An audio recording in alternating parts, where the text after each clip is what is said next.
whatever. No, but I see a bit, because I take pictures of my family, right? So that the project you saw is completely different than what I usually do. Yeah. So it's usually, just family and my mother, and it's summer and we're French, so there's a lot of topless. The French Riviera. Yes, exactly. So my mother is always topless, and it's always a lot of... Those are not the pictures I saw. No. For the record. Oh, you will. Everyone has seen my mother's tits at this point. It's just like... and I know that people were like... So in art school, there were questions about like... Because I take pictures of my sister naked too. Because, again, like, we're French, we're naked a lot. We're home, it's warm, we just naked. I'm also really interested in the relationship between women's body without any sort of... Because I think pictures of women were taken by men and with some sort of desire. So if I take pictures of... I want to see the woman's body without any desire. Oh, so yeah, it's more in...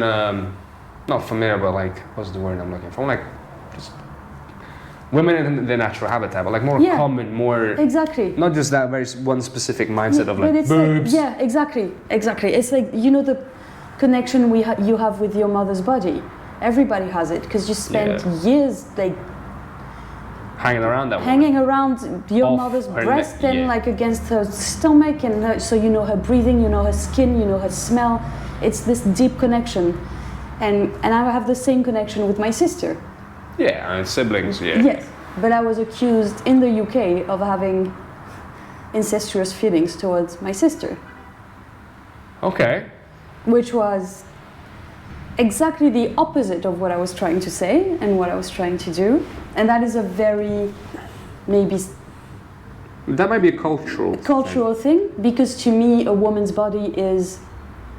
like at the beach, you see women topless all the time. Like a woman's breast is not... This person who accused you, were they... She was a tutor. She was a tutor. Yeah. So that's what she said. And it made me feel... Like I called my sister crying. And I was like, do you think, like, do I make you feel uncomfortable? Like, she was like, no, like, that conversation is making me uncomfortable. Like, fuck off, no. Okay. It's interesting, I mean... part of me is relieved that it wasn't a dude again saying this, Yeah. I was like, oh, thank you. The ladies can take this one. Yeah, exactly, because she was like, oh, you're like it's your lesbian lover. And I was like, no, it's my sister. There is no feeling of desire, it's just her body. And I think the French maybe are more comfortable with sex and with nudity. And just the physical body. And just the physical body, and it doesn't mean something sexual. I mean, it can, but it's just like when you look at your mother's...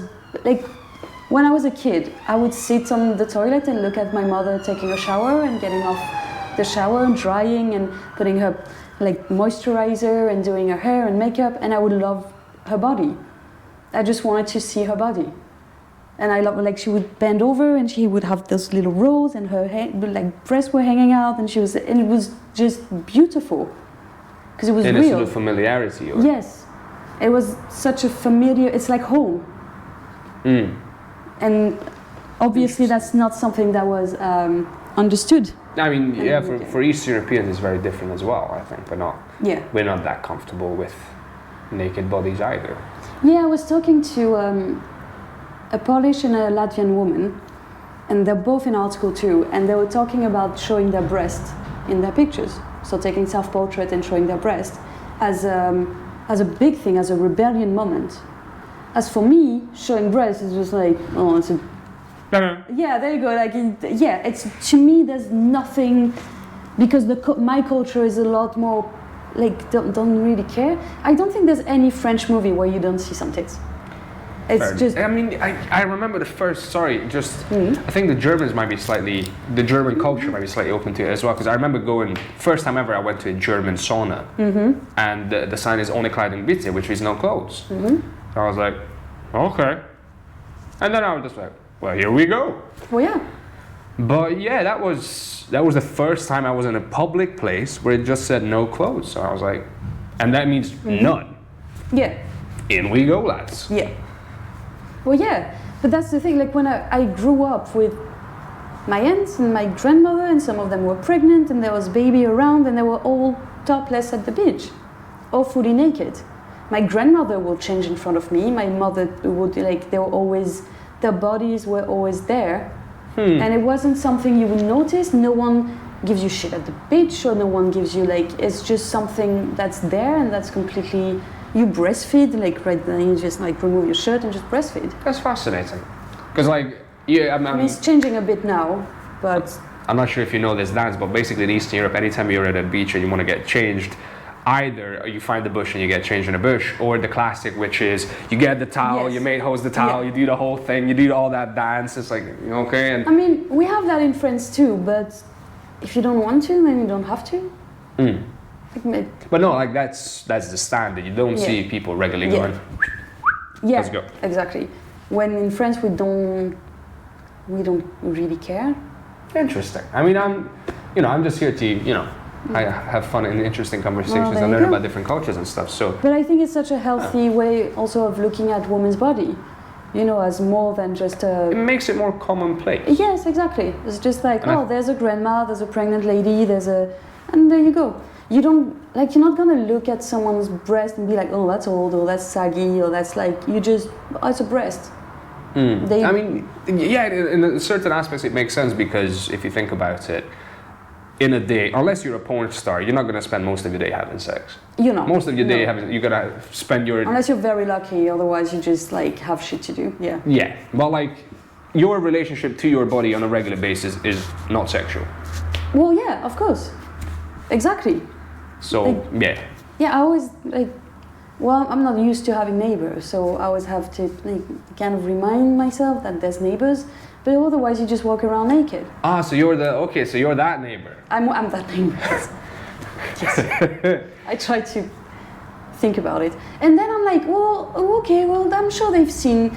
My mother always told me when I was, if I was going out and, like, I had a big cleavage and I was like, oh, is that too much? Or am I showing, like, is that not enough? Exactly. And she always told me, if they've seen tits before, they're not going to be shocked. And if they haven't, then they can thank you. Oh, that's a lovely conversation to have with your mum. Yeah. It's tits. I mean, you know what? Everyone will get over it.